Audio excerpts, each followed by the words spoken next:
Bien, bonjour à toutes et à tous.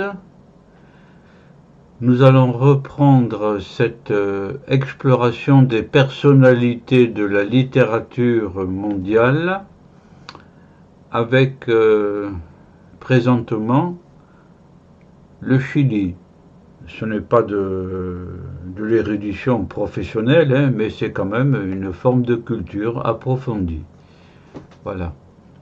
Alors pour le Chili, donc nous allons parler des personnalités suivantes.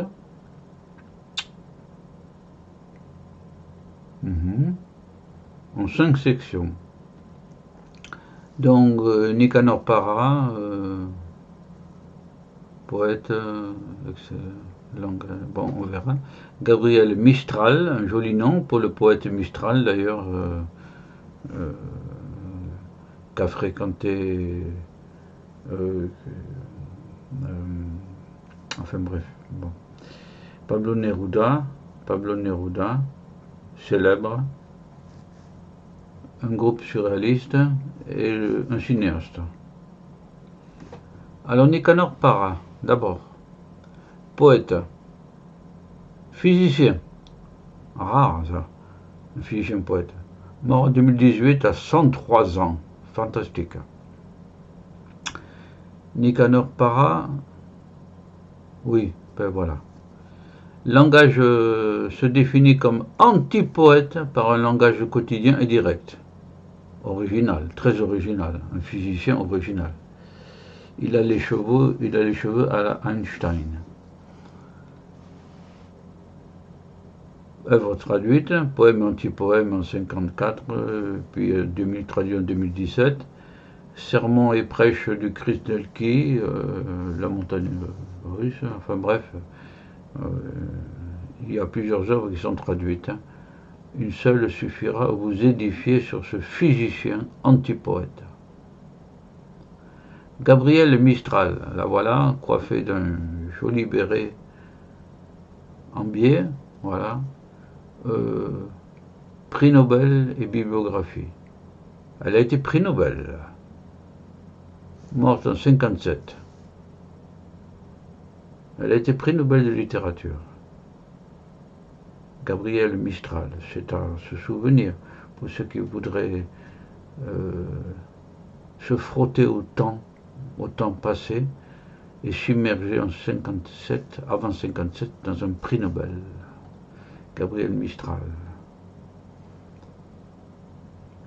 Pablo Neruda, pour moi, illustre. Grand poète, assassiné par la jeune militaire en 73 à l'hôpital. Ouais, à l'hôpital. Il se faisait opérer de quelque chose et ça s'est très mal passé. Ça arrangeait bien la junte militaire. Voir une vidéo dans les chansons là, de Jean Ferrat sur Pablo Neruda, très belle, que j'ai réalisée. La bibliographie. Et j'ai oublié de mentionner qu'il a été prix Nobel lui aussi. Tiens, prix Nobel, résident sur la Terre, l'île Noire, beaucoup. Voilà.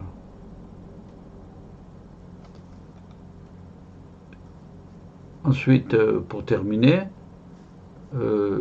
groupe surréaliste, Mandragore, fin 1952. Un groupe surréaliste jusqu'en 1956 se situe dans l'action du mouvement surréaliste français d'André Breton, le grand surréaliste. Section 5, un autre personnage, cinéaste Raoul Ruiz, chef-d'œuvre, 3 tristes lignes, un chef-d'œuvre, ben, c'est à voir, c'est à trouver, parce que c'est pas toujours facile de trouver des films. Prix du Festival de Locarno, Italie, œuvre fondatrice du nouveau cinéma chilien. Bon, voilà un cinéaste qui a fait un grand film, un chef-d'œuvre, et qui a fondé le cinéma chilien. Bon. Voilà pour le Chili, 5 personnages, et pour moi Pablo Neruda reste parmi les plus grands.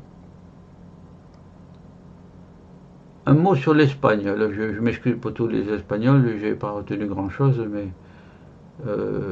alors bon, Federico García Lorca, inévitable.